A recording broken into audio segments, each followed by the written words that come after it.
मेरे हिंदू भाइयों, आप भी मुजरिम हैं अगर आप रामायण रामचरितमानस के खिलाफ आपकी जिंदगी गुजरती। क्यों नहीं रामनवमी के मौके पर आप कीर्तन भजन करते हैं? क्यों नहीं आप गायत्री मंत्र आपको याद है? रामनवमी के मौके पर एक ही काम, जुलूस है ही नहीं, जय जय श्री राम, भारत माता की जय, ये है भी, ये कहीं से कहीं तक नहीं। लेकिन आजकल बिल्कुल अलग हो गया। हमने ये बात कल कही, हमने कहा कि आप भी शास्त्र के खिलाफ, जैसे हमारे मुसलमान शास्त्र के खिलाफ अपने कुरान और हदीस के खिलाफ करते हैं, वैसे आप भी करते हैं। और जब ऐसा होने लगे तो अल्लाह तबारक व तआला फिर जालिम बादशाहों को मुसल्लत करते हैं आप पर। जालिम बादशाहों को मुसल्लत करते हैं। क्यों? क्योंकि अमल गंदा हो चुका है। ज़हरल फसादु फिल बर्रि वल बहरि बिमा कसबत ऐदिन नास। जब इंसानों का अमल गंदा होता है, जब इंसान गलत करता है, जब इंसान कोई गलत चीजों को सही समझकर उसको करता है तो अमल खराब हुआ। जब अमल खराब होता है तो अल्लाह तबारक व तआला की तरफ से उसके इस बुरे अमल की वजह से फसाद पैदा होते। ज़हरल फसादो फिल बर्रि वल बहरि, खुश्की में, समंदर में जो भी फसादात है आमाल बद की वजह से वो सब फसादात। जो आयत पेश की है पहले, उसका मतलब भी यही कि हमें वो काम करना है जो जनाब मुहम्मदुर रसूलुल्लाह सल्लल्लाहु अलैहि वसल्लम ने हमें बताया है। वमा आताकुमुर रसूलु फखुज़ूहु, जो अल्लाह के रसूल सल्लल्लाहु अलैहि वसल्लम तुम्हें दें वो तुम ले लो, और जिस चीज से वो मना करें उससे रुक जाओ। यही तकाजा भी है।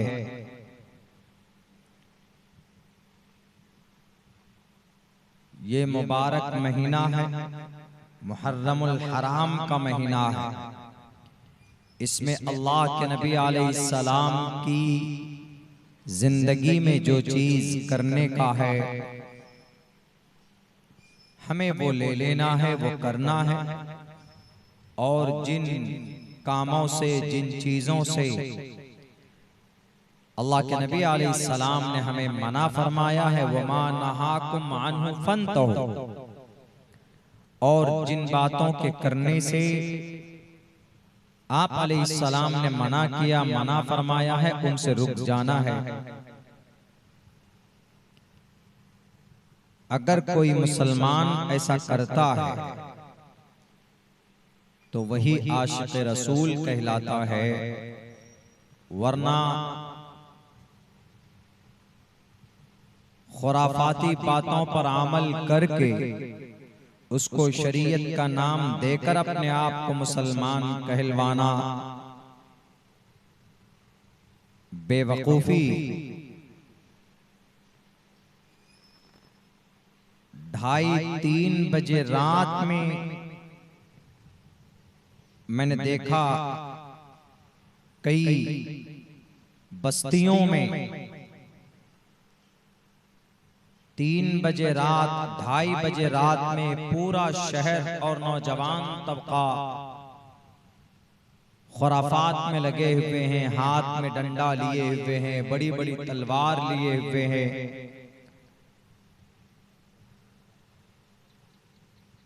नहीं मालूम अल्लाह के नबी अलैहिस्सलातु वस्सलाम की कौन सी हदीस उन्हें मिल गई है जिससे यह खुराफात वो लोग करते हैं इसको जायज ठहराते हैं। इस मुबारक महीने में करना अल्लाह के नबी अलैहिस्सलाम से दवाम से जो साबित है हमें वो करना है। और जो चीजें बिल्कुल साबित नहीं है उसको करने की कोई जरूरत नहीं। ये जो खुराफात आजकल है इन खुराफात की वजह से कितने नुकसान होते हैं जमीनी सतह पर, इसका भी हम मुसलमानों को अंदाजा नहीं है। कई लोग मर गए उल्टे सीधी हरकत करने की वजह से। उत्तर प्रदेश में कई मौतें हुई, बिहार में चंपारण के इलाके में कई मौत हुई।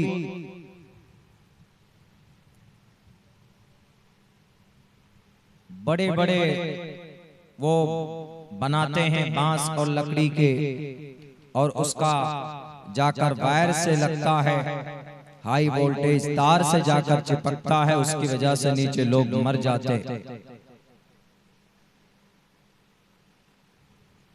अल्लाह के नबी अलैहिस्सलाम के जमाने में ये चीज नहीं पाई जाती। जब मोहम्मद रसूलुल्लाह के जमाने में, सहाबा के जमाने में, हजरत अबू बकर के जमाने में, हजरत उमर फारूक के जमाने में, हजरत उस्मान के जमाने में, हजरत अली के जमाने में, हजरत हसन के जमाने में, हजरत अमीर मुआविया रजी अल्लाह ताला अन्हु के जमाने में, 60 हिजरी तक जब ये सारी खुराफातें या इनमें से कोई भी काम नहीं पाया जाता, तो फिर आज हम मुसलमानों को इन कामों से बाज और इन खुराफाती चीजों से दूर रहने की जरूरत। कोई आदमी कहता है कि नहीं मौलाना हमें बड़ा दर्द है, अल्लाह के नबी अलैहिस्सलातु वस्सलाम का जिगर का टुकड़ा, जन्नत के नौजवानों का सैयदा शबाब अहलिल जन्नह अल हसन वल हुसैन, जन्नत में नौजवानों का सरदार हजरत हुसैन को दर्दनाक अंदाज में शहीद किया गया। तो हम उस तारीख में, उस दिन में कैसे खुशी मना सकते हैं और हम कैसे आराम से सुकून से बैठ सकते हैं। चलिए अगर ये बात मान भी लिया जाए कि ठीक है, 61 हिजरी में यह मामला सामने आया। 10 मुहर्रमुल हराम को शाम के वक्त उधर सूरज डूब रहा था और इधर हजरत हुसैन रजी अल्लाह ताला अन्हु के जिस्म से खून का आखिरी कतरा टपक रहा था। मान लिया जाए कि उनको बड़े दर्दनाक अंदाज में शहीद किया गया, उनकी शहादत की वजह से गम मनाएंगे हम, तो मुझे ये कहने दीजिए हजरत हुसैन से कहीं ज्यादा दर्दनाक अंदाज में सहाबी रसूल, बल्कि आपका चचा हजरत हमजा रजी अल्लाह ताला अन्हु को शहीद किया गया। वो दर्दनाक वाकया, और इस मुहर्रम ही की बात अगर ले लीजिए कि मुहर्रम में शहीद हुए, तो मुहर्रम की पहली तारीख को हजरत हुसैन से ज्यादा उम्र, हजरत हुसैन से ज्यादा तजुर्बा, हजरत हुसैन से ज्यादा कुर्सी पर बैठकर कुरान और शरीयत का फैसला नाफिज करने वाले हजरत उमर फारूक रजी अल्लाह ताला अन्हु, बल्कि इस्लाम को सरबलंदी दी उमर फारूक के जरिए से।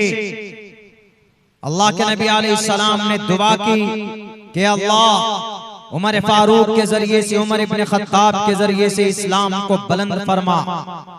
हजरत उमर जब ईमान लाए और उन्होंने कहा कि अल्लाह के नबी हम हक पर नहीं हैं, कहा कि बिल्कुल हक पर हैं, तो कहा कि अब से छुप कर नमाज नहीं पढ़ी जाएगी, काबे के खुली दीवार के सामने में नमाज पढ़ी जाएगी, नमाज अदा की जाएगी।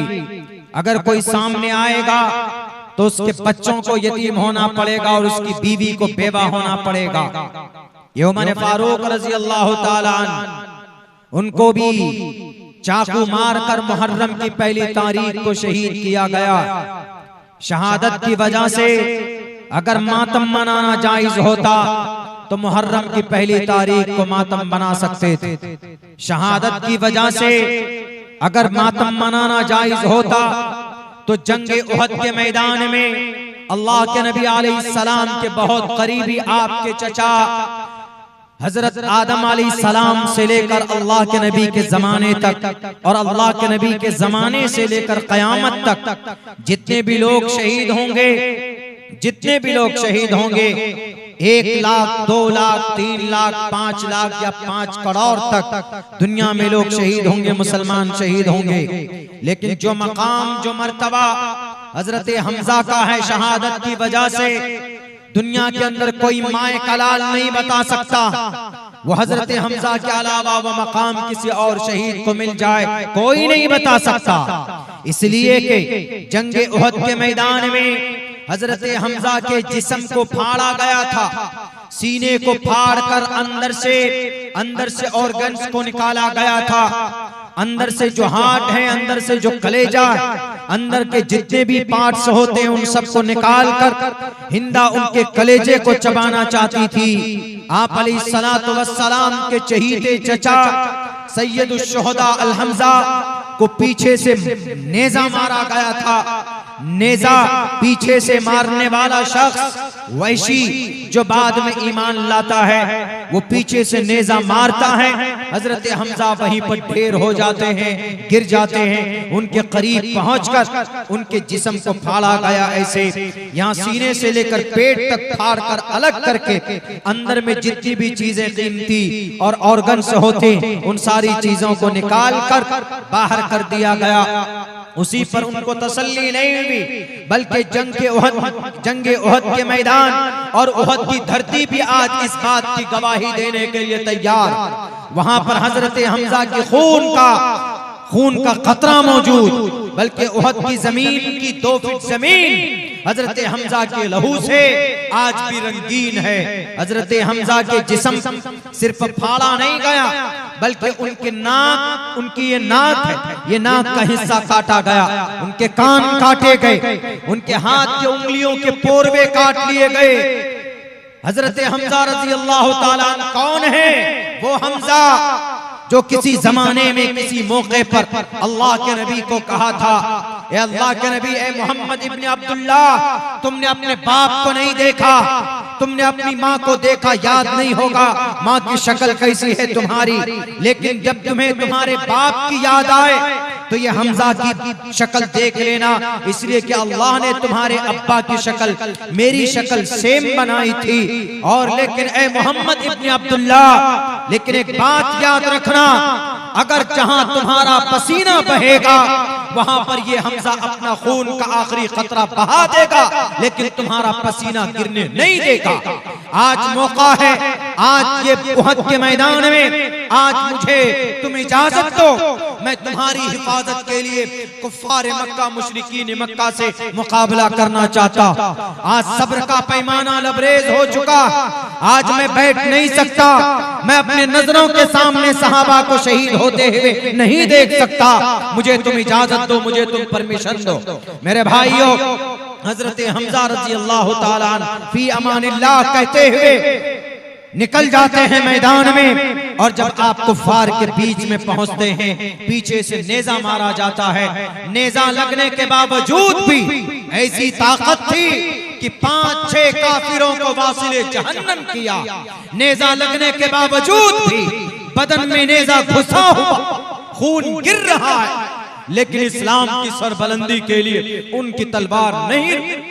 मैदान कारजार में जब बेहोश होकर गिर जाते हैं, उनके सीने को फाड़ा जाता है, उनके नाक काटी जाती है, उंगलियों के पोरवे काटे गए। आखिर में जंग खत्म हो, अल्लाह के नबी अलैहिस्सलाम ने कहा कि जरा ढूंढो सहाबा की लाशें कहां पर। जब लाशें ढूंढी गई, जमा की गई, तकरीबन 72 सहाबा किराम की लाशें जमा की गई। आप अलैहिस्सलाम ने कहा कि मेरे चचा की लाश ढूंढो, कहां? हजरत हमजा रजी अल्लाह ताला अन्हु की लाश कहां? मेरे चचा कहां? जरा पानी दीजिए। अल्लाह के नबी अलैहिस्सलाम ने कहा कि लाश ढूंढो। हजरत हमजा की लाश जब सामने लाई गई अल्लाह के नबी के सामने में, तो अल्लाह के नबी अलैहिस्सलाम ने कहा कि ये किनकी लाश है?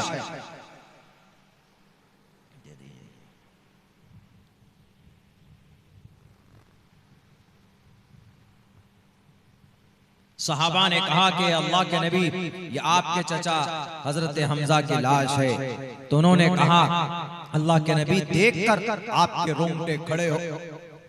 आपने कहा कि मेरे चचा की लाश नहीं, मैं अपने चचा को पहचानता हूं, ये उनकी लाश नहीं। इनकी तो नाक कटी हुई, इनके कान कटे हुए, इनका जिस्म का कोई भी ऑर्गन्स महफूज नहीं, उंगलियां हाथ के उंगली कटी हुई, ये कोई और है, जरा ढूंढ लो, पहचान करवाओ। तो हजरत हमजा की बहन आई। हजरत हमजा की बहन ने उंगलियों के अंगूठे को देखकर कहा, ए अल्लाह के नबी, ये आप ही का चचा और मेरा भाई हजरत हमजा रज़ी अल्लाह ताला अन्हु है। आप मान लीजिए इस बात को, इस हालत को देखकर, इस कैफियत को देखकर अल्लाह के नबी ने कहा कि खुदा की कसम,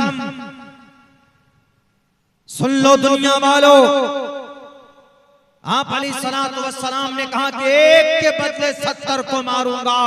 मेरी चचा की यह हालत जिसने भी की है, एक के बदले 70 काफिरों को उसको इसका जवाब, इसका वो चुकाना पड़ेगा।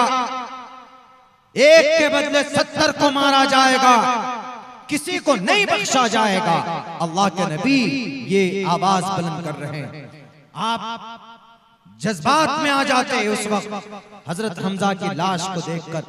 ऐसी लाश की दुर्गति हजरत हुसैन रज़ी अल्लाह ताला अन्हु से कहीं ज्यादा खतरनाक अंदाज में उहद के मैदान में अल्लाह के नबी के नजरों के सामने में हुआ। तो हजरत हमजा रज़ी अल्लाह ताला अन्हु की लाश को देखकर अल्लाह के नबी ने कहा, आज किसी को नहीं बख्शा जाएगा, लाओ तलवार, एक के बदले 70 को मारूंगा। अगर अल्लाह के नबी को, अगर आप तलवार उठा लेते तो उहद के मैदान में एक भी काफिर, एक भी मुशरिक वापस अपने घर नहीं जा पाता। लेकिन फौरन आसमान से वही आई।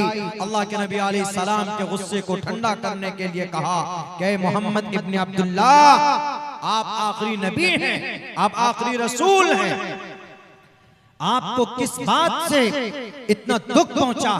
यही ना कि आपके चचा को दर्दनाक अंदाज में शहीद किया गया। तो घबराइए मत, इतने दर्दनाक अंदाज में शहीद होने की वजह से दर्द को कितना दर्द सहा होगा, कितनी परेशानी बर्दाश्त की होगी हमजा ने। तो उनके इस बदौलत, उनके इस परेशानी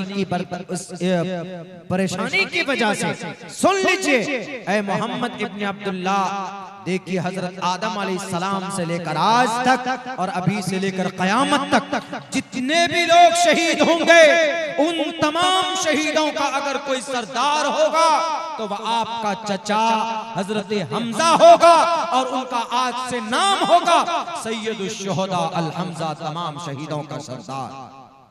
तब अल्लाह के नबी अलैहिस्सलाम ठंडे पड़े और अल्लाह के नबी को कहा कि एक के बदले 70 को नहीं मार सकते आप, एक के बदले एक ही को मार सकते। कुरान करीम के वो आयत नाजिल हुई, वइना अक़बतुम फ़ाक़िबू बिमिस्लि मा उक़िबतुम बिहि। पता है इस्लाम में क्या है? इस्लाम में एक प्रावधान है, वो वहां पर है जहां पर इस्लामी कानून नाफिज होता है। वहां के लिए है कि अगर कोई किसी का मर्डर करता है तो किसास है। इस्लाम में, शरीयत में किसास मतलब बदला। मैंने किसी को मारा तो अब बदले में मुझे भी मारा जाएगा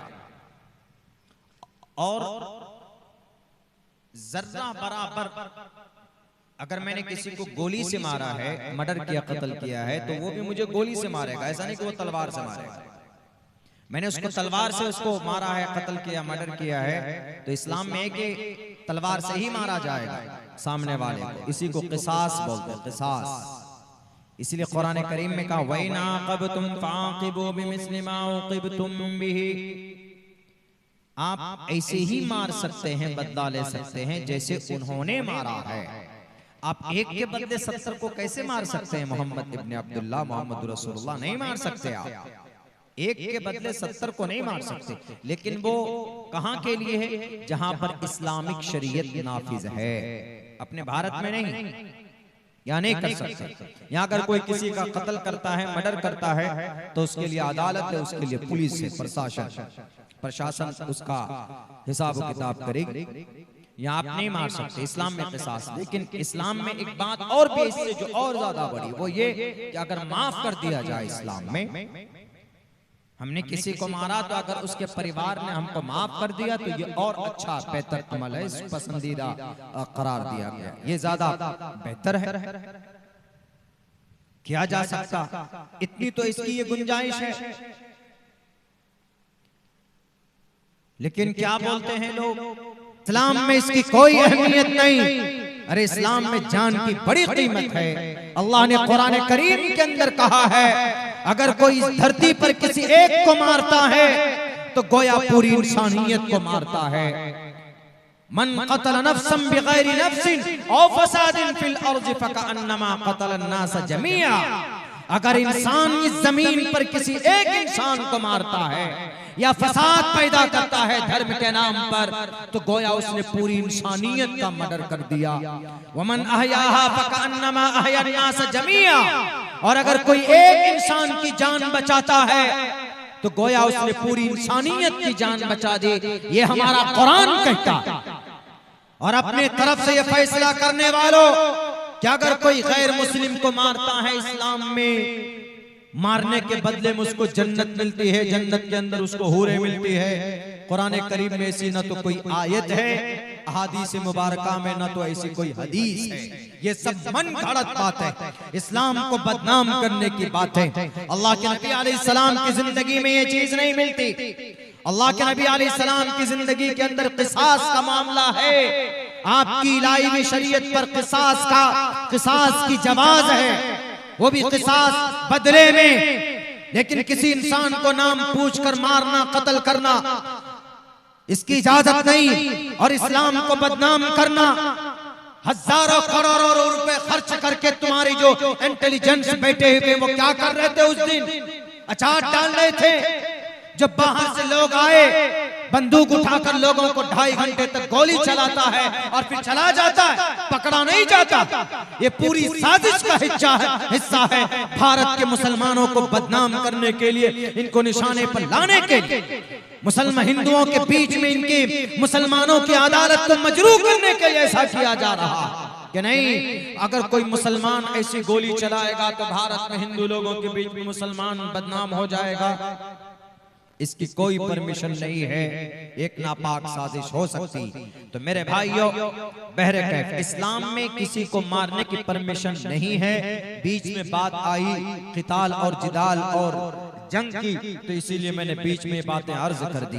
तो अल्लाह के नबी अलैहिस्सलातु वस्सलाम के जमाने में आपके नजरों के सामने में हजरत हमजा को शहीद किया गया।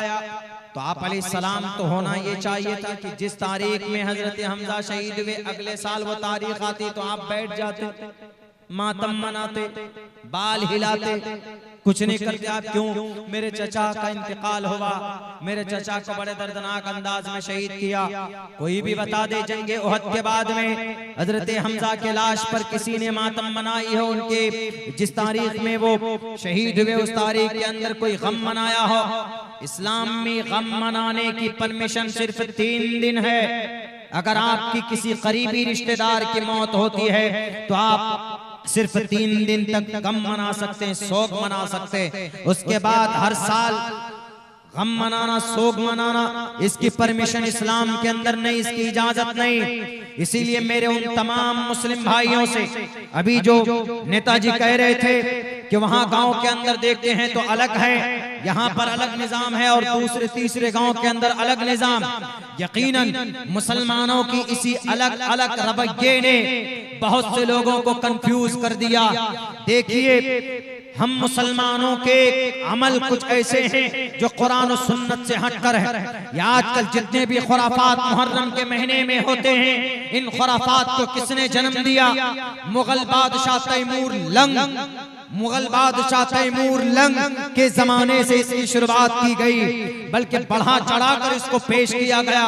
वरना इस्लाम में अल्लाह के नबी के जमाने में, अल्लाह के नबी के पाक पवित्र तरीन सहाबा के जमाने में, ताबीन के जमाने में, तबे ताबीन के जमाने में इसकी कोई अहमियत और इसकी कोई हैसियत नहीं मिलती, बल्कि इस्लाम के अंदर खुराफात पैदा करने के लिए और असल मामले को दबाने के लिए ये साजिशें रची जाती है ताकि इस्लाम को बदनाम कर दिया जाए।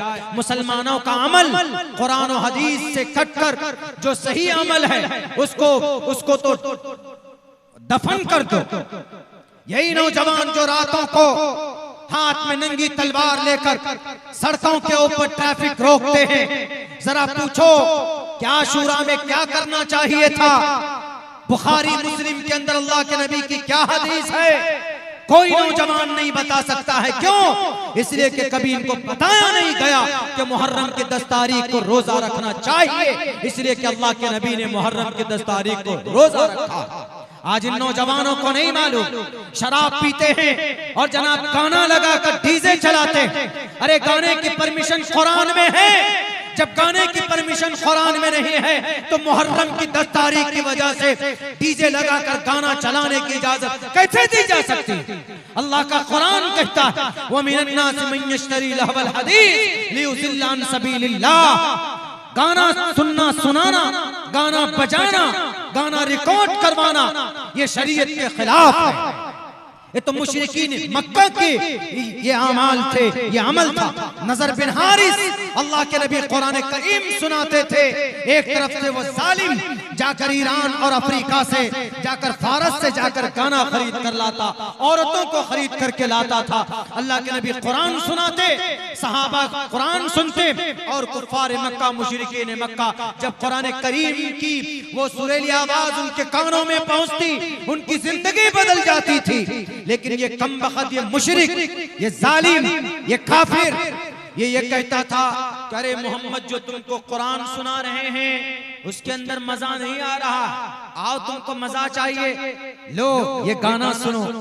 देखो ये रुस्तम अस्फंद यार की कहानी पहले जमाने में जंगजुओं की कहानी सुनाता और तब भी लोग उधर नहीं जाते, लेडीज को लेकर आते, औरत को, और औरत के जरिए से उनकी आवाज सुरीली आवाज से कहते कि सुनो देखो ये औरत कितनी अच्छी गाती है। तो वो औरत गाती, वो सुनाती, तो फिर वो क्या कहता? वो ये कहता कि देखो मोहम्मद जो कुरान सुनाते हैं उसमें ज्यादा मजा आ रहा है कि ये जो लेडीज औरत की जुबान से जो आवाज निकल रही है इसमें ज्यादा मजा आ रहा है। ऐसे करके बहकाता था। ये काम किनका था? ऐ नौजवान जरा बता, हुसैन के आशिक और दीवाने जरा बताओ, ये काम मुशरिकीन मक्का कुफ्फार मक्का का था कि नहीं था? कुरान के खिलाफ उन्होंने गाने और म्यूजिक को लॉन्च किया था और आज मुहर्रम की पवित्र तरीन दिनों में आप डीजे चलाते हो, आप गाना चलाते हो। लहवल हदीस अब्दुल्लाह इब्न मसूद फरमाते हैं लहवल हदीस से मुराद म्यूजिक है। म्यूजिक, म्यूजिक का मतलब ढोल, बाजा, साज, तरन्नुम, म्यूजिक के अंदर ये चीजें होती है और म्यूजिक हराम है।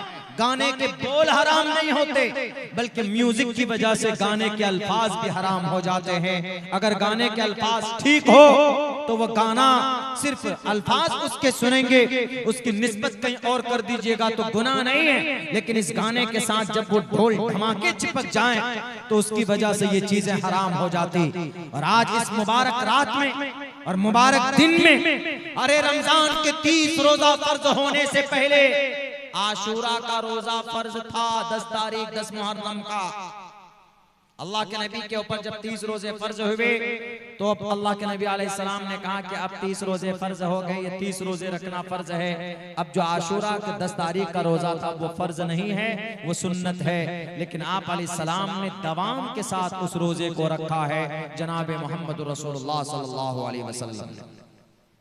आजकल हमारे नौजवान, हमारे उन नौजवानों की भी गलती नहीं है, गलती हमारे गार्जियनों की जो बैठे रहते हैं और अपने बेटों को कहते हैं कि चंदा जमा करते हैं डीजे लगाने के लिए, गाना मुहर्रम के नाम पर बच्चा तो बेचारा मासूम होता, छोटा छोटा बच्चा भी 4-5 रोज पहले हम अपने गांव में अपने तंजीम के तहत हम लोग प्रोग्राम करते हैं, इस्लाही प्रोग्राम। हम गाड़ी लेके जा रहे हैं, मेरे गाड़ी के सामने में 7 साल 8 साल 9 साल 10 साल तक का बच्चा डंडा लेके आ गया, या हुसैन करने के लिए। हमने कहा रे भाई क्या मामला, बोला पैसा चाहिए। मेरे साथ थे कुद्दूस भाई, वो निकल करके उन लोगों को थोड़ा जब वो किया तो भागे वो लोग वहां से, 1-2 थप्पड़ भी मारा तो उसका गार्जियन आ गया, बाप आ गए पीछे से 3-4 बाप। अरे क्यों मार रहे बच्चों, क्यों मार रहे हैं? कहा क्यों मार रहे हैं, ये बच्चा सड़कों पे खड़े होकर पैसा मांग रहा है, मुहर्रम के नाम पर जायज है। मैंने नहीं दे दीजिए 4-5 रुपए दे दीजिए, 10 रुपए दे दीजिए, बच्चा सब है। वही बच्चा आगे चलकर बड़ा होगा तो वो क्या कहेगा? वो बच्चा तो यही सोचेगा ना, उसके दिमाग में यही बात बैठ जाएगी कि अरे नहीं, मुहर्रम में ट्रैफिक रोकना, पैसा मांगना, मुहर्रम में ऐसा होता है। किसने बताया? बाप ने बताया। बाकी कुरान और हदीस की बात कहां गई? पानी। इसीलिए पंडित दयानंद सरस्वती जी ने एक बहुत अच्छी बात कही है। सत्यार प्रकाश एक किताब है, सत्यार प्रकाश, इस्लाम के खिलाफ उन्होंने लिखी है किताब। सत्यार प्रकाश में उन्होंने लिखा है, मातृमान पितृमान चार्यवान पुरुषो वेदा परशस्ता धार्मिकी विदिति यस्समास्मगमः।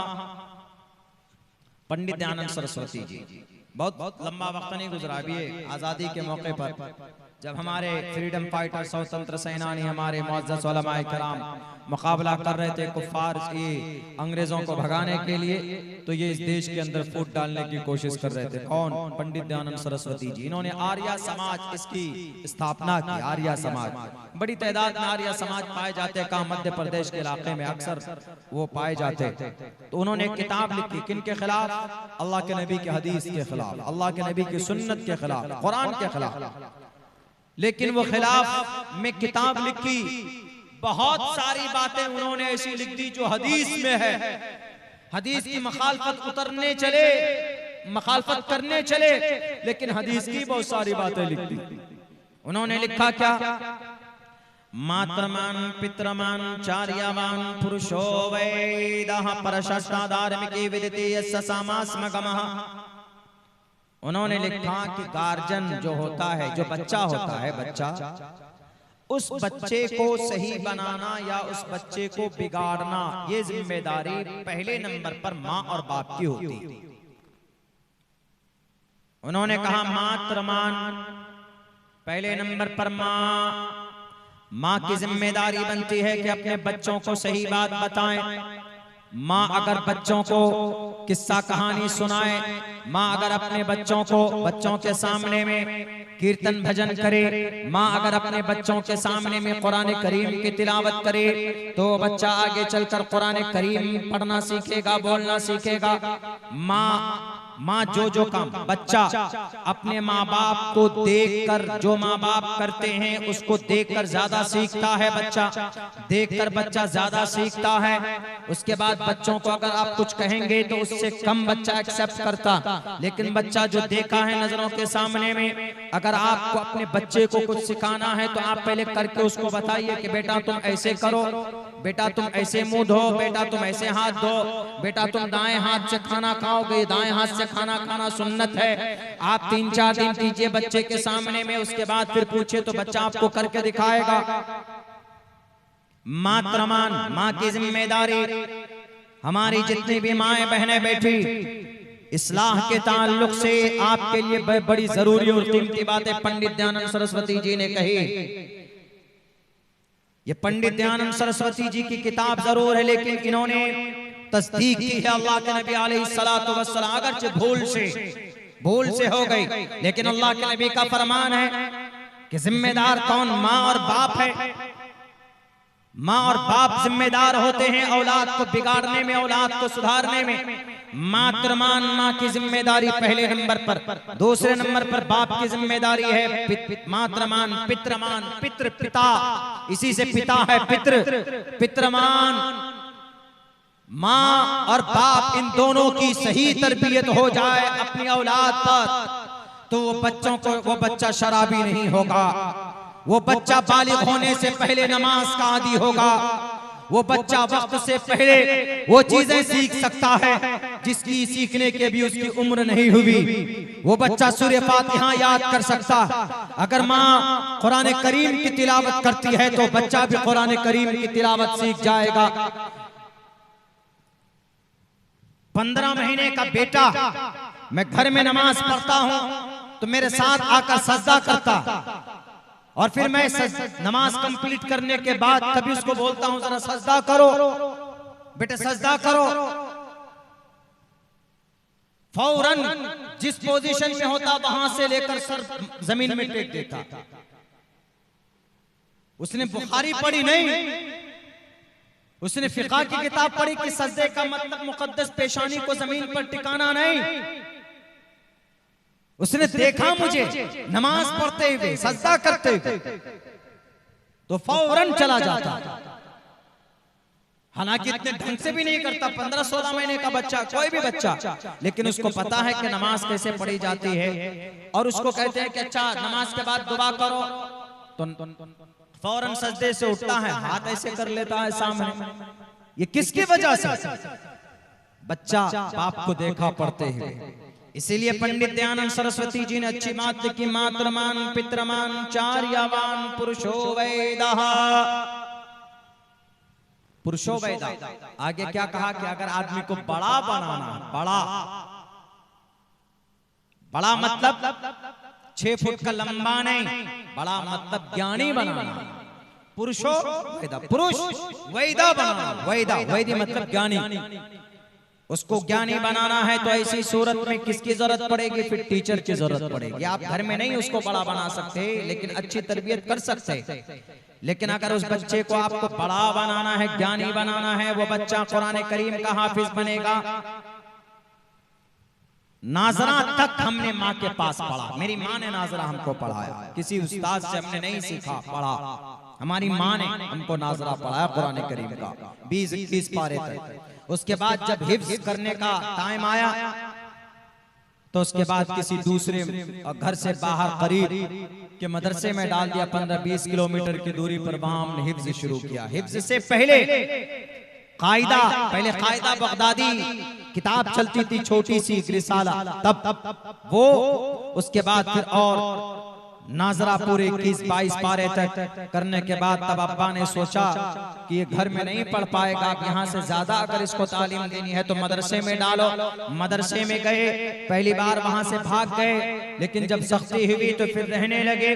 तो उस मदरसे में फिर हमने हिफ्ज शुरू किया और अल्हम्दुलिल्लाह 2-2.5 साल के अंदर मुकम्मल कुरान को हिफ्ज हमने किया है। तो बच्चे को शुरुआत देखिए, एक पैटर्न है। अल्लाह के नबी की हदीस भी है, कुल्लुकुम राइन व कुल्लुकुम मसऊलुन अन रइयतिही। अपने बेटे के बारे में सवाल होगा, अपनी बेटी के बारे में सवाल होगा, बीवी के बारे में सवाल होगा, औलाद के बारे में सवाल होगा। आज जो आप वगैरह लगाकर, अगर आपका बच्चा सर पे पट्टी बांधकर, आपका बच्चा हाथ में लाठी लेकर, अगर आपका बच्चा चीखता चिल्लाता है और मुहर्रम के नाम पर गाना बजवा कर डांस करता है, शराब पीता है, तो उसका जिम्मेदार माँ बाप है, उसका जिम्मेदार माँ बाप है। और अगर माँ बाप ही कहता बेटा करो, तो उसका जिम्मेदार भी, उस माँ बाप का जिम्मेदार उसके गए हुए माँ बाप है जिन्होंने उनको कभी तालीम नहीं दी।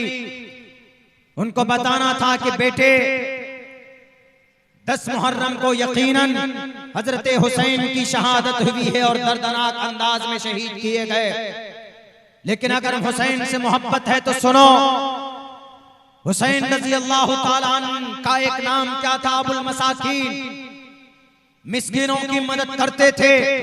ये जवान कितनों की मदद करते हैं बताएं मुझे जरा।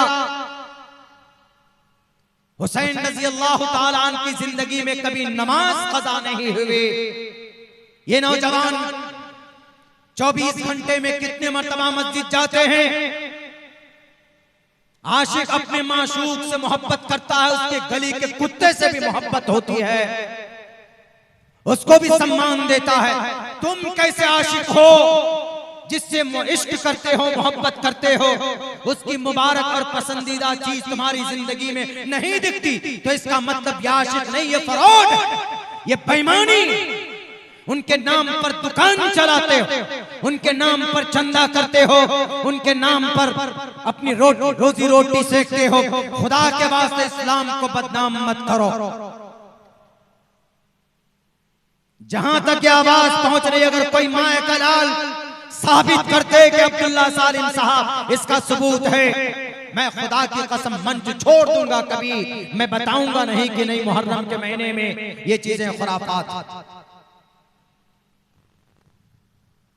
कुरान और हदीस को सिर्फ हमने नहीं पढ़ा, दुनिया की हिस्ट्री की किसी किताब में इसका चर्चा नहीं किया गया कि मुहर्रम के महीने के अंदर में ये चीजें हिस्ट्री के अंदर में शिद्दत के साथ बताई गई। मेरे भाइयों, अपने बच्चों की सही तरबियत कीजिए, अपने बच्चों को सही दिशा दिखाइए। इस्लाम की जो बेसिक बातें हैं, अल्लाह के नबी अलैहि सलाम की जिंदगी के अंदर जो जो बातें हुई है, नौजवानों को उन बातों को बताने की जरूरत है कि बताइए कि तुमको क्या करना है, क्या नहीं करना। आज हमारा अमल इतना खराब हो गया है, इतना खराब हो गया कि हर चीज को हमने बदल दिया, मॉडिफाई कर दिया। मुहर्रम पवित्र महीना है, बदल दिया किसमें? ताजिया में, बदल दिया गाने में, डिस्को में, बाजे में। अल्लाह के नबी अलैहि सलाम ने फरमाया कि अगर कोई गाना ये उम्मत मोहम्मदिया, इसमें से कुछ लोग ऐसे भी होंगे कि जिनकी जो रात को सोएंगे सुबह को उठेंगे तो उनकी शक्लें बदली हुई होगी, एकदम बिल्कुल अलग थलग। कैसे? बंदर के तरह, खंजीर के तरह उनकी शक्लें हो जाएंगी। अल्लाह के नबी से साहबा ने पूछा कि अल्लाह के नबी ऐसा क्यों होगा? क्या वो आप पर और अल्लाह पर ईमान नहीं लाएंगे? अल्लाह के नबी अलैहि सलाम ने फरमाया कि मुझ पर भी ईमान लाएंगे, अल्लाह को भी एक मानेंगे, सब कुछ करेंगे, लेकिन यह है कि वो गाना सुनेंगे, गाने के शौकीन हो जाएंगे, रातों को गाना सुनेंगे और म्यूजिक गाने वाली औरत की आवाज में गाने को सुनेंगे। औरत की आवाज, आज गाने में कम से कम 60 से 65% गाना लेडीज की आवाज में रिकॉर्ड की जाती। अल्लाह के नबी की हदीस का यही मतलब है कि रात को सोएंगे, गाना सुनेंगे। और बहुत सी एक दूसरी हदीस में तो अल्लाह के नबी अलैहि सलाम ने यह फरमाया है कि औरत के भी शौकीन होंगे, यानी शराब, कबाब और गाना। तो ऐसे लोग मुसलमान होंगे, ऐसे लोग कलमा गो होंगे, ऐसे लोगों के चेहरे पर दाढ़ी भी होगी, ऐसे लोगों के सर पर टोपी भी होगी, लेकिन गुनाह ये होगा तो अल्लाह के नबी की हदीस कभी झूठी नहीं हो सकती है। तो मोहम्मद रसूलुल्लाह ने फरमाया कि रात को वो सोएंगे, लेकिन सुबह जब उठेंगे तो उनकी शक्लें खिंजीर और बंदर की शक्लों की तरह होंगी। मेरे भाइयों, ये कौन लोग होंगे जो रातों को गाना सुनेंगे? और मुमकिन है कि कौन इस हदीस पर फिट आ सकता? हम भी और आप भी, कोई भी हो सकता। इसीलिए नौजवानों, इसलिए उम्मत मुस्लिमा के जयालो, गाने से दूर रहिए। गाना अपने मोबाइलों में है तो डिलीट कीजिए। रातों को जब आप सोते हैं तो गाना और फिल्में देखकर मत सोइए। कुरान करीम की तिलावत करके सोइए, सूरे मुल्क पढ़कर सोइए, दरूद शरीफ पढ़कर सोइए, अल्लाह के नबी पर दरूद भेजकर सोइए, अपनी पूरे दिन का मुहासबा करके सोइए। इंशाअल्लाह आप इशा की नमाज जमात के साथ पढ़कर सोइए, फजर की नमाज जमात के साथ पढ़िए, तो पूरी रात सोना आपके लिए बाइसे सवाब, बाइसे बरकत। ये चीजें हमारे नौजवानों में कहां से पैदा होंगी? जब उसके माँ बाप उसकी सही तरबियत करेंगे। और माँ बाप अगर दीनदार हो तो बहुत अच्छी बात है। यही बात कही पंडित दयानंद सरस्वती जी ने, मातृमान पितृमान चार्यवान पुरुषो वेदा प्रशस्ता धार्मिक विदिति समासमगमः। अगर माँ बाप उसके दीनदार हो यानी धार्मिक हो, सरस्वती जी ने लिखा कि अगर माँ बाप, किसी बच्चे का माँ बाप धार्मिक है तो बच्चा बड़ा खुशनसीब है। क्यों? इसलिए कि उसको धार्मिक बातें अपने माँ बाप से सुनने को मिल जाएंगी। किसी मौलाना के पास जाने की जरूरत नहीं पड़ेगी, किसी मुफ्ती साहब के पास या किसी साधु संत के पास जाने की जरूरत नहीं पड़ेगी। कल का जो मेरा प्रोग्राम था उसमें से आधे से ज्यादा यादव लोग के प्रोग्राम में, छोटा सा ही प्रोग्राम था लेकिन उसमें बहुत बड़ा तबका हिंदू समाज का था। तो उन्होंने बात कही कि मौलाना हम वेदों के ताल्लुक से बातें सुनना चाहते हैं, जरा बताइए। हमने कहा कि दो बातें बताता हूँ, एक बात तो मुसलमानों के लिए और एक बात आप लोगों के लिए। हमने कहा कि शास्त्र की बात बताएंगे तो उस पर अमल करेंगे आप? उन्होंने कहा कि बिल्कुल अमल करेंगे। हमने कहा कि देखिए बोलते तो हैं लेकिन जल्दी अमल करते नहीं, मुसलमान भी उसी कैटेगरी में और आप भी उसी कैटेगरी में। बोला कैसे मौलाना? हमने कहा कि देखिए मुसलमान पूरा शहर मधुबनी 2, 2:30, 3 बजे रात में जाम है, एकदम बिल्कुल जाम। क्या बस वही नारे, वही ढोल, वही धमाके, वही डिस्को, वही गाना। हमने कहा कि इस्लाम में ये चीज नहीं है। मुहर्रम के महीने में ये जितने भी हमारे नौजवान कर रहे हैं शरीयत के खिलाफ, बिल्कुल खिलाफ। शरीयत की बातें बताई जा रही है, कौन नहीं बताते? उलमा तकरीबन हर मकतबे फिक्र के उलमा बताते हैं हमारे। अगर हमारे बरेलवी तबके में ऐसा है तो क्या बरेलवी मकतबे फिक्र के उलमा नहीं बताते? बताते हैं। देवबंदी मकतबे फिक्र में भी ये बीमारी कहीं कहीं पर है तो क्या नहीं बताते? बताते हैं हमारे उलमा, लेकिन नहीं मानते हमारे नौजवान, करते हैं फिर भी। तो ये उनकी हट धर्मी है, लेकिन उनके करने की वजह से शरीयत की बात बदली नहीं जा सकती, शरीयत की बात वहीं पर रहेगी। हमने कहा तो एक बीमारी हमारे नौजवानों में है, इस मुबारक महीने में जो काम करना वो करते नहीं, जो नहीं करना वो करते। हमने कहा कि ये बीमारी आप में भी है। आप में जितने भी बीएचपी के नौजवान हैं, आरएसएस के नौजवान हैं, वो सब नौजवान भी वो काम करते हैं जो शास्त्रों के अंदर नहीं। बोले क्या करते हैं? हमने कहा कि मातम ये वो भी जुलूस निकालते हैं ना, और उस जुलूस के अंदर में क्या बोलते? जय श्री राम, भारत माता की जय, बोलो जय श्री राम, जय जय श्री राम। हमने कहा कब से हुआ?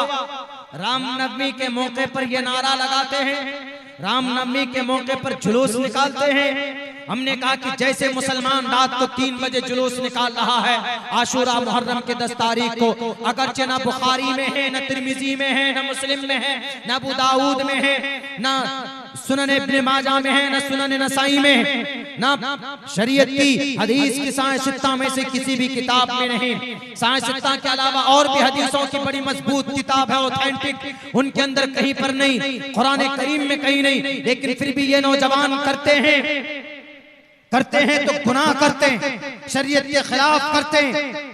और आपके यहाँ भी आपके शास्त्र के खिलाफ हो रहा, जुलूस निकालते और जय जय श्री राम बोलते। आप जय जय श्री राम बोलकर ये चाहते हो कि रामचंद्र जी खुश हो जाएगा। नारा लगाने से राम कभी खुश नहीं होता, जैसे नारे तकबीर बोलने से अल्लाह राजी नहीं होता। अल्लाह को राजी करना है तो क्या करना होगा? नमाज अदा करनी होगी। अल्लाह को राजी करना है तो क्या करना होगा? सूद से दूर होना पड़ेगा। अल्लाह को राजी करना है तो क्या करना पड़ेगा? झूठ छोड़ना होगा, ग़ीबत चुगलखोरी से तौबा करनी पड़ेगी, तब जाकर अल्लाह राजी होगा। शरीयत के मुताबिक जिंदगी गुजारनी होगी, तभी अल्लाह राजी होगा। वरना माइक में नारे तकबीर अल्लाहु अकबर के 100 दफा नारे लगा लो, अल्लाह इससे नाराज होता है, राजी नहीं होता। तकबीर से अल्लाह को राजी करना होता तो सिर्फ तकबीर ही चिल्लाते रहते सुबह शाम। क्या जरूरत है मस्जिद बनाने की? क्या जरूरत है नमाज अदा करने की? क्या जरूरत है ज़कात देने की? क्या जरूरत है रमजान के 30 रोजे रखने की? क्या जरूरत है ज़कात अदा करने की? बंद कर देते इन तमाम चीजों को, सिर्फ नारा लगाते। शरीयत में नारे का एक टाइम है, नारे का एक टाइम है, वो ये कि अगर जंग के मैदान में, जिहाद के मैदान में है तो जोश पैदा करने के लिए सहाबा नारा लगाते थे, नारे तकबीर अल्लाहु अकबर, तब। लेकिन आज फैशन बन गया, हम मुसलमानों में भी चीखते हैं, जोर से नारा लगाते हैं, चलो अल्लाह राजी हो गया। जैसे हमारे हिंदू भाई लगाते हैं, रामनवमी के मौके पर जुलूस निकालते हैं और मस्जिद के सामने खड़े होकर जय श्री राम। रामचंद्र जी होते तो बहुत पीटते, बंदर बना देते मार मार कर कि नालायक। रामनवमी के मौके पर काम क्या करना? जैसे मुहर्रम में काम क्या करना? रोजा रखना, ज्यादा से ज्यादा अच्छा खाना पकाना, बस ये 2 चीज है, और कोई काम नहीं, और कुछ है ही नहीं, ये 2 चीज। रामनवमी के मौके पर एक ही काम, जुलूस है ही नहीं, जय जय श्री राम, भारत माता की जय, ये है भी, ये कहीं से कहीं तक नहीं। सुबह सवेरे उठे, रामनवमी के दिन अच्छा कपड़ा पहने, सब लोगों को लेकर बैठ जाए एक जगह पर, कीर्तन भजन करे। पुराने लोग देखेंगे आज भी, जो पुराने लोग हैं हिंदू समाज में, वो आज भी कहीं पर बैठकर कीर्तन भजन करते हैं, सुंदरकांड का भजन करते हैं, गायत्री मंत्र का भजन करते हैं, राम हनुमान चालीसा का भजन करते हैं, ब्रह्म सूत्र का भजन करते हैं, शिव सूत्र का भजन करते हैं, ये सब करते हैं। कपड़े वगैरह पहन नहा धोकर आए, बैठे सब लोगों को लेकर, सब परिवार के टोटल फर्द को, छोटा बच्चा सब बैठ जाए कहीं पर एक जगह पर गोलंबर बनाकर, उसके बाद में कीर्तन शुरू कर दीजिए, भजन शुरू कर दीजिए रामनवमी के मौके पर। ये है, शास्त्रों में इतनी बात तो है, उनके शास्त्रों में, हमारी शरीयत में नहीं। हमारी शरीयत में तो हमारी शरीयत में जो हमारे लिए बात है कही गई है वो हम नहीं करते। उनके यहाँ बस इतनी, उनके शास्त्र में, रामायण में, वाल्मीकि रामायण में है कि रामचंद्र जी जिस दिन पैदा हुए उस दिन उनके आने की खुशी में उनके लिए अच्छे अच्छे सूत्र पढ़े जाएं, उनके औसाफ बयान किए जाए, उनके लिए ब्रह्मा सूत्र पढ़ा जाए, उनके लिए गायत्री मंत्र पढ़ा जाए, उनके लिए शिव मंत्र पढ़ा जाए, उनके लिए हनुमान चालीसा पढ़ा जाए। तो उससे ये होगा कि पुण्य बढ़ेगा उनका, ये बातें मिलती। लेकिन आजकल बिल्कुल अलग हो गया।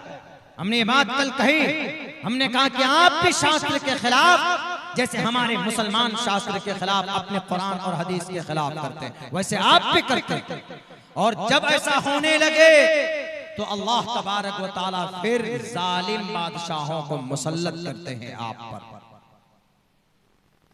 जालिम बादशाहों को मुसल्लत करते हैं। क्यों? क्योंकि अमल गंदा हो चुका है। ज़हरल फसादु फिल बर्रि वल बहरि बिमा कसबत ऐदिन नास।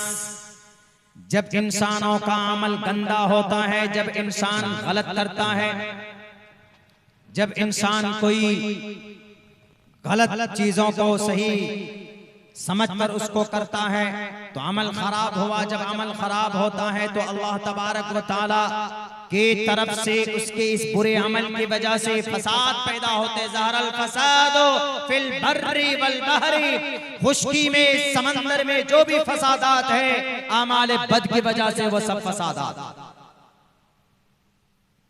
मेरे हिंदू भाइयों, आप भी मुजरिम हैं अगर आप रामायण रामचरितमानस के खिलाफ आपकी जिंदगी गुजरती। क्यों नहीं रामनवमी के मौके पर आप कीर्तन भजन करते हैं? क्यों नहीं आप गायत्री मंत्र आपको याद है? 3 दिन पहले हमारे चैम्बर में एक लेडीज आई, उन्होंने हमसे कहा कि मौलाना साहब 10 रुपए दीजिए, पूजा फला देवी माता का पूजा करना। हमने कहा कि दूंगा सही, एक मंत्र पढ़कर सुनाओ हमको। बोला कौन सा मंत्र? हमने कहा गायत्री मंत्र पढ़कर सुना। बोला नहीं आता। हमने कहा ब्रह्मा सूत्र पढ़कर सुनाओ। नहीं आता। हमने कहा हनुमान चालीसा तो आता। बोला नहीं आता। ब्रह्मा सूत्रे कम्म ब्रह्म द्वितीयो नास्ते नेहना नास्ते किंचन कमेव मद्युयत्तम। गायत्री मंत्र ओम भूर्भुवस्वाहा तत्सवितुर्वरेण्यं भर्गो दिशि दिवस्य धीमहि धियो यो नः प्रचोदयात्। हनुमान चालीसा। जय हनुमान ज्ञान गुण सागर, जय कपीस देव लोको जागर, रामदूत अतुलित बलधामा, अंजनी पुत्र पवन सुत नामा। और शिव पुत्र एक ओम नमो भगवते वासुदेवाय विश्वेश्वरा आदि पुरुष अपरंपार अल्लेख पुरुषा नमः। ये पढ़ना चाहिए उनको रामनवमी के मौके पर, लेकिन याद ही नहीं होता। जैसे हमारे मुस्लिम नौजवानों को याद नहीं। ये जितने भी नौजवान डंडा उड़ाते हैं ना रातों में, इनसे पूछ लीजिए कि बेटा जरा सूरह फातिहा सुनाओ, तो नहीं, दाएं बाएं जागेंगे। उनसे कह दीजिए कि जरा बेटा कुनूत नाज़िला ये दुआए कुनूत सुना दो, तुम नानी मर जाएगी, कभी सुना नहीं सकती दुआए कुनूत। कुनूत क्या है? दुआए कुनूत क्या? बेटा दरूद शरीफ सुना दो, तो कभी नहीं, इस पर जतन नहीं करते। मेरे भाइयों, हम भी मुजरिम हैं और हमारे वो नौजवान मुजरिम हैं। फिर भी अल्हम्दुलिल्लाह आपकी इस बस्ती की हालत बहुत अच्छी। आपने कई लोगों को सबक भी पढ़ाया है, आपने कई लोगों को सीधा रास्ता भी दिखाया है। लेकिन आपके इस मंच से पूरी दुनिया के अंदर मैसेज जाना चाहिए, पूरी दुनिया के लोगों को सबक मिलना चाहिए कि हमें वो काम करना है, हमें वो उन बातों पर अमल करना है जो बातें कुरान और हदीस से हमें मिलती। मा आताकुमुर रसूल फखुज़ूहु व मा नहाकुम अन्हु फंतहू। अल्लाह के रसूल जो तुम्हें दे वो तुम ले लो, और अल्लाह के नबी जिन चीजों से मना कर दे, रोक दे, उन चीजों से बाज आ जाओ। हमारा अमल क्यों गंदा है, हम पर क्यों इतनी परेशानियां आई हुई। कभी वमिन अन्नास मन यश्तरी लावल हदीस लियुज़िल्ल अन सबीलिल्लाह। लहव लाइफ की चीजें हो, गाना हो, म्यूजिक हो, अगर कोई इसको लाता है, खरीदता है, अगर आप मोबाइल, आपके पास मोबाइल, आपके मोबाइल में गाना है तो लावल हदीस में शुमार आपका मोबाइल। अगर आपके मोबाइल के अंदर में पबजी गेम है, अगर आपके मोबाइल में ऑनलाइन रमी खेलते हैं आप, तो इसी लहवल हदीस में शामिल आपका वो मोबाइल। अगर आपका मोबाइल, आपके मोबाइल के अंदर में ऐप है हॉट, वो कौन, जियो हॉट स्टार, जिसके अंदर रात को बैठकर आप क्रिकेट देखते हैं, तो ये आपका मोबाइल लहवल हदीस में शामिल। नाजायज और हराम आपका मोबाइल का इस्तेमाल करना। जुआ है, जुआ मोबाइल के जरिए से जो टीम बनाता है ना हमारा नौजवान, माई 11 सर्कल ऐप पर टीम बनाते। एक टीम बनाने में कितना पैसा लगता है? 50 रुपए लगता है। और एक नौजवान एक टीम बनाने पर इक्तिफा नहीं करता, 2-2, 3-3, 4-4, 5, 6, 7, 8, 9, 10 टीम बनाता। लॉलीपॉप क्या दिया जाता है कि 3 करोड़ रुपए मिलेंगे, थार गाड़ी मिलेगी, फट से टीम बनाओ, झट से जीत जाओ। और हमारा बेवकूफ नौजवान 50 रुपए की टीम लगाते, सोचा कि एक में नहीं, 2 में नहीं, 3 में नहीं, कम से कम 10 टीमें बनाऊंगा, कोई ना कोई एक टीम के जरिए जीत गया। आपको बेवकूफ बनाया जाता है। ये सारी चीजें प्लान होती। ये जितने भी एक्टर और एक्ट्रेस और ये जितने भी सेलिब्रिटी हैं, एक नंबर के फ्रॉडी, एक नंबर के जुआरी हैं। ये जुआरी कौम और समाज के ऊपर जब कभी आफत आती है तो ये निकलकर मैदान में नहीं आते और आपसे 50-50 रुपए लेकर आपसे गुनाह करवाते। गुनाह है मेरे नौजवानों, गुनाह। बेखौफ होकर अदब के साथ कहना चाहता हूं, अल्लाह का कुरान कहता है, इन्नमल खम्रु वल मैसिर वल अंसाब वल मैसिर, जुआ और खमर और शराब हराम है, हराम रिज्सुम मिन अमल शैतान। इसकी कोई इजाजत, कोई गुंजाइश नहीं। आज हमारे भारत में अलग अलग कानून बनते हैं। मुल्क हिंदुस्तान में कानून बना वक्फ के ऊपर, अभी चल रहा है, एहतजाज चल रहा है इसके ऊपर। खूब वक्फ की प्रॉपर्टी आपके बंगाल के अंदर भी तकरीबन 80-82 हजार वक्फ की प्रॉपर्टी आपके बंगाल में, वक्फ की प्रॉपर्टी 82,000 एकड़ जमीन है बंगाल में। नहीं मालूम है हम लोगों को भी कहां पर है। क्यों? उनको कुछ लोगों ने दबाया हुआ, कुछ तो नेता दबाए हुए, कुछ हमारे मुसलमानों में पावरफुल आदमी दबाए हुए, उसका नाजायज इस्तेमाल किया हुआ। हालांकि जो चीज दान दी जाती है अल्लाह के नाम पर बंदगाने खुदा की फायदे के लिए, उसके ऊपर कोई कब्जा कर सकता, किसी का कब्जा करना जायज है? बिल्कुल जायज नहीं है। उसको इस्तेमाल करना जायज है, पर्सनल काम के लिए बिल्कुल जायज नहीं है। आपकी ये मस्जिद है, आपने माशाअल्लाह पिछले 5-6 साल के अंदर इतनी आलीशान मस्जिद बना दी। उस वक्त भी मैं आया था, पहले मर्तबा जब हजरत कारी साहब ने दावत दी थी, उस वक्त ये मस्जिद नहीं थी, पहले छोटी वाली मस्जिद थी, मैंने उसमें भी नमाज अदा की। अब तो अल्हम्दुलिल्लाह बड़ी आलीशान मस्जिद आपने बनाई। मस्जिद की जमीन किसी ने दी होगी किसी जमाने में। अब इस मस्जिद की जमीन का या मस्जिद के नाम पर कोई जमीन दूसरी जगह है या कोई मकान है, अब अगर मुतवल्ली ये चाहेगा कि मैं तो मुतवल्ली हूँ, मैं सेक्रेटरी हूँ, मैं सदर हूँ, मैं जमीन के इस हिस्से को मस्जिद की जमीन के, मस्जिद की अलग जो जमीन बची हुई इसको मैं बेच सकता हूँ, जायज है? नहीं बेच सकता। परमिशन पूरे गांव वाले भी मिलकर अगर उस मस्जिद की जमीन या मस्जिद की का घर या मस्जिद की कोई भी प्रॉपर्टी, वक्फ की हुई कोई भी संपत्ति न सदर बेच सकता है, न कोई खरीदने वाला खरीद सकता, उसकी इजाजत नहीं शरीयत के अंदर। जो चीज दान हो गई हो गई। अल्लाह के नाम पर जो चीज दान हो जाए उसकी खरीदी बिक्री नहीं होती, कभी भी नहीं, क़यामत तक नहीं। लेकिन भारत में ऐसा हुआ तो इसीलिए अल्लाह तबारक व तआला ने कानून ला दिया तुम्हारे पर। लो, तुम बहुत खा रहे थे ना, अब हम तो कानूनी एतबार से खिलाएंगे लोगों को। खाओ, कितना खाते हो? 9.5 लाख एकड़ जमीन में से 4.5 लाख एकड़ प्रॉपर्टी वक्फ बोर्ड में रजिस्टर है, बाकी सब गायब, पेट में। एक आदमी बोलता है कि अरे मौलाना क्या जरूरत है, आपके कुरान में तो कहीं वक्फ के ताल्लुक से चर्चा ही नहीं, आपके कुरान करीम के अंदर कहीं वक्फ के ताल्लुक से बातें नहीं कही गई है। आप मौलाना लोग तो खामखा आवाम को भड़काते हैं, आ जाते हैं श्यामपुर में और यहाँ पर लोगों से कहते हैं चलो कलकत्ता भरो मैदान और भरो, वहां पर वक्फ की प्रॉपर्टी को बचाना। आपका जो शास्त्र है, आपका जो कुरान है, जरा उस कुरान में बताइए तो कहां पर है वक्फ की प्रॉपर्टी, दिखाइए जरा। वक्फ के बारे में कहां है? आपके कुरान में कहीं है ही नहीं, आपके हदीस में भी नहीं है, कहीं पर लफ्ज वक्फ है ही नहीं।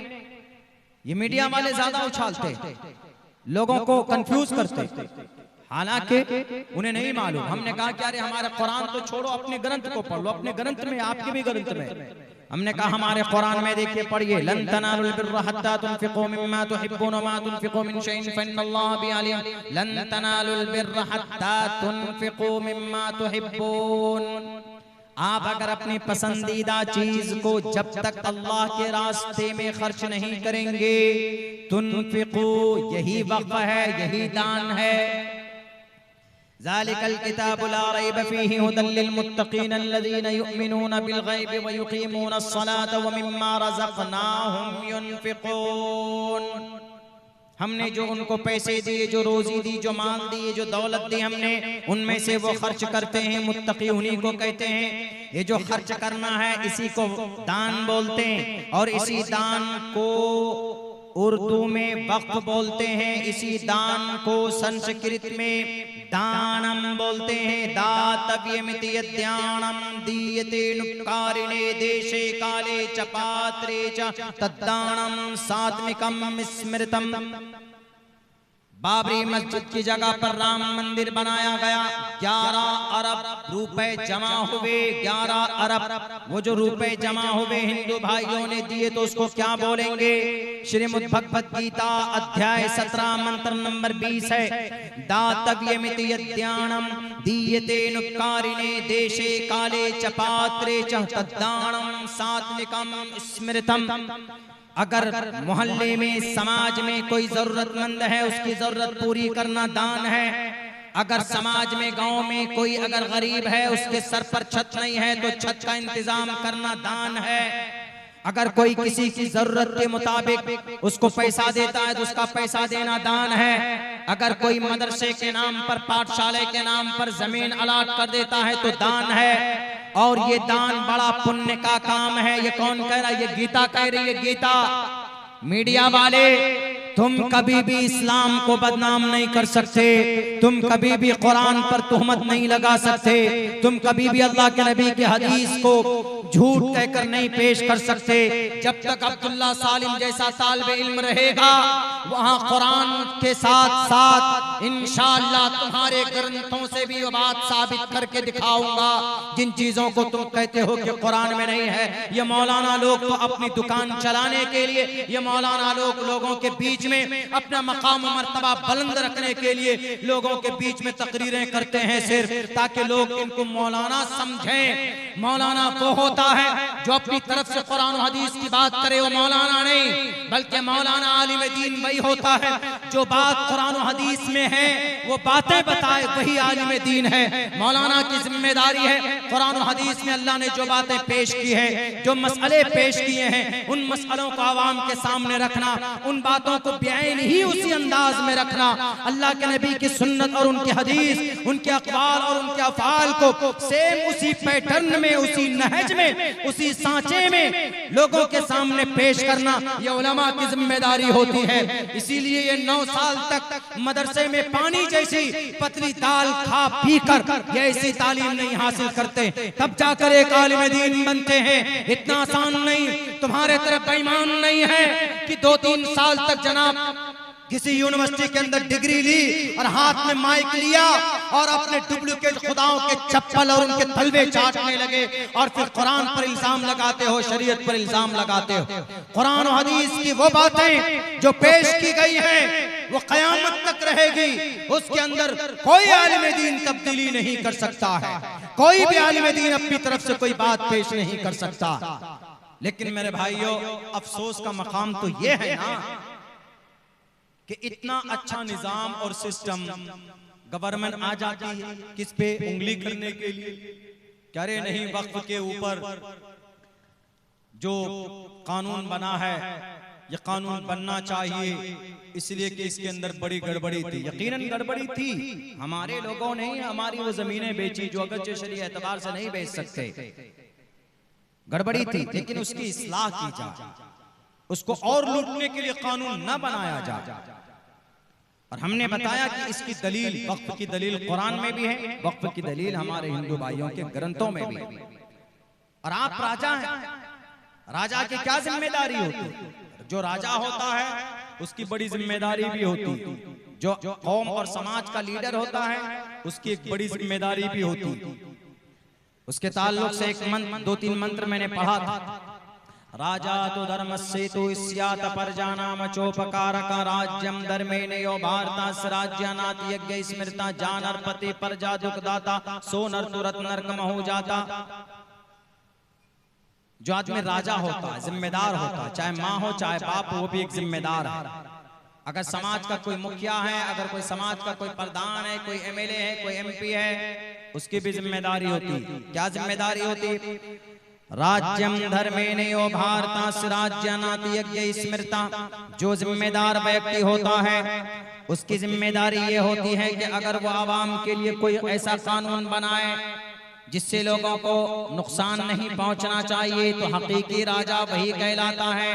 राज्यम धर्मेण यो, हकीकी राजा वही है, हकीकी लीडर वही है कि जो लोगों की भलाई के लिए कानून बनाता है, लोगों की जरूरत का ख्याल रखता है और लोगों को कहां पर किस चीज की जरूरत है, अगर नहीं है तो ला कर देता है। और इसकी मिसाल और इसका एग्जाम्पल हमें जनाबे मोहम्मद रसूलुल्लाह सल्लल्लाहु अलैहि वसल्लम की जिंदगी में मिलती है, और हमें उमर फारूक रजी अल्लाह ताला अन्हु के जमाने में मिलती है, और हमें हजरत हुसैन रजी अल्लाह ताला अन्हु के जमाने में मिलती।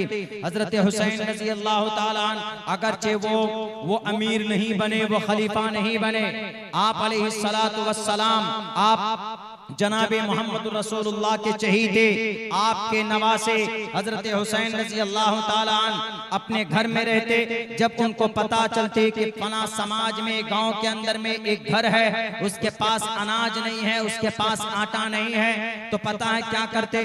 रातों में कंधे पर ऐसे उठाते और इस तरीके पर पकड़ते, बोरी को इस तरह पकड़कर कंधे पर उठाकर ऐसे मुड़कर चलते जाने के बाद उस घर के दरवाजे के सामने, उसके गेट के सामने लाकर रखकर वापस आप आ जाते। आप हजरत हुसैन रजी अल्लाह ताला अन्हु की इस हालत को, इस सिफत को देखकर सहाबाए कराम ने कहा कि ये तो अबुल यतामा अबुल मसाकीन है। हजरत हुसैन का एक नाम अबुल मसाकीन भी है। लोगों की मदद करना, लोगों की जरूरत का ख्याल रखना। और हजरत उमर फारूक रजी अल्लाह ताला अन्हु के जमाने में सैकड़ों ऐसे वाकयात हैं। हजरत उमर फारूक रजी अल्लाह ताला अन्हु को अल्लाह ने वो मकाम दिया, वो मर्तबा दिया, हालांकि जलाली थे। इनकी जलाल का ये नतीजा, ये आलम था कि शैतान इनको देखकर 40 कदम पहले से अपना रास्ता बदल देता था कि उमर फारूक आ रहा, अभी कहीं हमारी क्लास न ले ले। लेकिन वो उमर फारूक रजी अल्लाह ताला अन्हु रातों को निकलते थे तने तनहा, सर पर कपड़ा डालकर निकलते कि कौन से घर के अंदर भूखमरी है, जरा दिखा, जरा पता तो चले। इसलिए कि अमीर मैं हूँ, जिम्मेदार मैं हूँ, मैं एमएलए हूँ, मैं एमपी हूँ, मैं प्रधान हूँ, मैं वार्ड काउंसलर हूँ। मेरी जिम्मेदारी ये बनती। आज के इन ओहदा परस्त लोगों को, इन ओहदेदार लोगों को फिक्र होती नहीं होती, बल्कि कौम और समाज के लिए अगर कुछ आता है तो उसको भी खाने की कोशिश करते हैं। अगर किसी के लिए इंदिरा आवास का माल आता है उसमें भी 40,000 रुपए तक का कमीशन लेते। अगर किसी को राशन कार्ड बनवाना हो तो 5,000 रुपए का घूस जब तक नहीं पकड़ाएंगे तो आपका राशन कार्ड नहीं बनेगा। अगर आपका डेट ऑफ बर्थ, अगर बर्थ सर्टिफिकेट बनाना हो, 30-35 साल का नौजवान है तो जब तक 5 से 10,000 रुपए खर्च नहीं करेगा तो नहीं बनेगा। आज सर्वे का काम बिहार में चल रहा। बिहार में अगर केवाला मोटेशन कराना हो तो जब तक 20 से 25,000 रुपए घूस नहीं दिया जाता कर्मचारी को, तो वो बेईमान आदमी कभी उसके केवाला को मोटेशन नहीं करता। आज तो ये आलम है इन राजाओं, इन ओहदा परस्तों की, ये लोगों के खून को चूसते और लोग मजबूर हो जाते हैं तब बंधन बैंक के सामने जाकर सजदा करते कि हमें आप बंधन लोन दे दीजिए, हमें आप ग्रुप लोन दे दीजिए। मेरे भाइयों, मेरे नौजवानों, मेरे समाज के बहू बेटियों, लोन लेकर ये सूदी कारोबार है, हराम है, हराम है। अल्लाह के नबी ने फरमाया अगर तुम्हारे घर में चौखट है और उस चौखट को बेचकर तुम अपने बच्चे और बेटियों और अपने परिवार की परवरिश कर सकते हो तो चौखट बेच देना, खिड़कियां बेच देना, लेकिन तुम कभी सूद मत लेना। इसलिए कि अल्लाह ने अगर जंग का ऐलान किया है किसी गुनाह पर तो वो सूद पर किया। क्या आप सोचते हैं कि बंधन बैंक वाला आपको फ्री में देता? अरे नहीं, अगर आप 50,000 रुपए लेते होंगे तो मेरे ख्याल से 15 से 20,000 रुपए वो आप पर सूद का इंटरेस्ट का डालता होगा।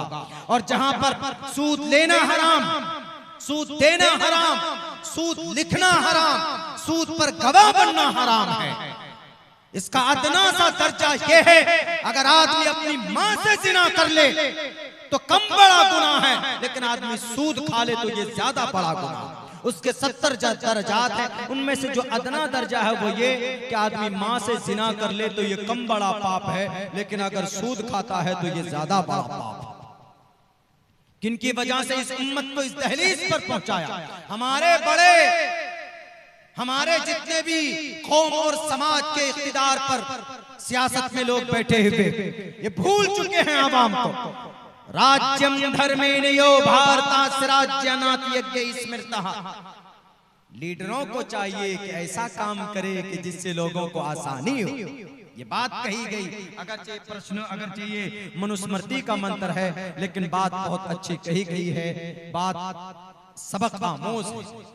अगरचे मनुस्मृति के अंदर ये बात कही गई, उमर फारूक रजी अल्लाह ताला इसी डर से, इसी खौफ से कि कहीं कोई भूखा न रह जाए, उमर फारूक रजी अल्लाह ताला एक मौके पर आप एक मैदान में निकल गए, देखा कि एक सवारी, एक आदमी आया, उसके साथ उसकी बीवी है, वो वहां पर खेमा डालकर रुका हुआ है, बीवी की आवाज आ रही है, चीख रही है दर्द से। उमर फारूक जब पहुंचते हैं तो उस आदमी से कहते हैं कि भाई जरा बताओ क्या परेशानी है, ये औरत क्यों चीख रही है?